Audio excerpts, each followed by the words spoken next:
এবার কেয়ার হাসপাতালে ডাক্তার জুবাইদা রহমান। রোববার লন্ডনে নেওয়া হবে বেগম খালেদা জিয়াকে।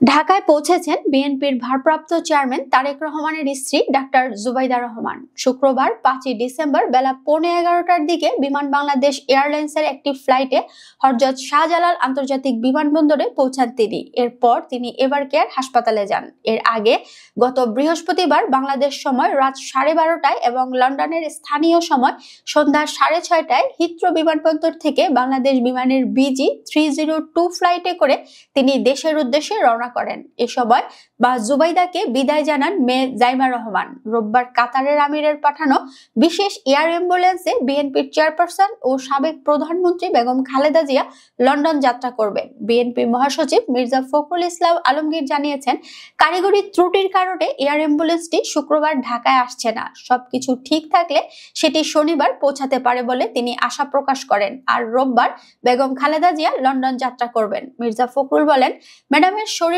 যদি যাত্রার উপযুক্ত থাকে এবং মেডিকেল বোর্ড যদি সিদ্ধান্ত দেয় তাহলে ইনশাআল্লাহ 7 তারিখ ফ্লাই করবেন। এদিকে ইয়াবারকায় হাসপাতালে সিসিইউতে চিকিৎসাধীন বেগম খালেদা জিয়া শারীরিক অবস্থা নিবিড় পর্যবেক্ষণে রেখেছেন দেশি বিদেশি বিশেষজ্ঞ চিকিৎসকরা।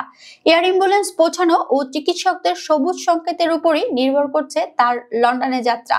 গত বৃহস্পতিবার ঢাকাস্থ কাতার দূতাবাস থেকে জানানো হয়, বেগম খালেদা জিয়াকে বিদেশে নেওয়ার জন্য দেশটির আমিরের বিমান কাতার এয়ার অ্যাম্বুলেন্স প্রস্তুত রয়েছে। চিকিৎসকদের সম্মতি পেলেই কাতার থেকে রওনা হবে। তবে শুক্রবার বিএনপির মহাসচিব মির্জা ফখরুল ইসলাম গণমাধ্যমকে বলেন, কারিগরি ত্রুটির কারণে এয়ার অ্যাম্বুলেন্স শুক্রবার আসছে না।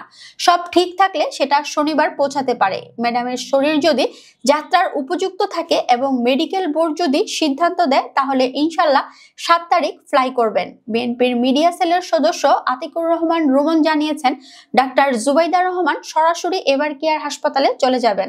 যান্ত্রিক ত্রুটির কারণে এয়ার অ্যাম্বুলেন্সের আসার বিষয়টিও বিলম্ব হতে যাচ্ছে। এতে জুবাইদা রহমানও লন্ডনে যাত্রার সময় বাড়ছে, কারণ তিনি বেগম খালেদা জিয়ার সঙ্গে যুক্তরাজ্যে যাবেন। বেগম খালেদা জিয়ার সঙ্গে চিকিৎসক সহ মোট 18 জন সফরসঙ্গী হিসেবে লন্ডনে যাবেন। দীর্ঘদিন ধরে তিনি আর্থাইটিস, ডায়াবেটিস, কিডনি, ফুসফুস, চোখের সমস্যা সহ নানা জটিলতায় ভুগছেন। চলতি বছরের 7 জানুয়ারি উন্নত চিকিৎসার জন্য লন্ডনে যান বেগম খালেদা জিয়া। চিকিৎসার জন্য 117 দিন লন্ডনে অবস্থান শেষে গত 6 মে দেশে ফেরেন তিনি। এরপর নিয়মিত স্বাস্থ্য পরীক্ষার জন্য এবার কেয়ার হাসপাতালে নেওয়া হয় বিএনপি চেয়ারপারসনকে। সবশেষ গত 23 নভেম্বর সন্ধ্যায় এবার কেয়ার হাসপাতালে ভর্তি করা হয় বিএনপি চেয়ারপারসনকে। এরপর থেকে তিনি সংকটাপন্ন পরিস্থিতিতে রয়েছেন বলে জানিয়ে আসছেন দলের স্থায়ী কমিটির সদস্য ডাক্তার জাহিদ হোসেন সহ শীর্ষ পর্যায়ের নেতারা। সবশেষ গত 13 দিন ধরে এবার কেয়ার হাসপাতালের সিসিইউতে চিকিৎসাধীন রয়েছেন বিএনপি চেয়ারপারসন।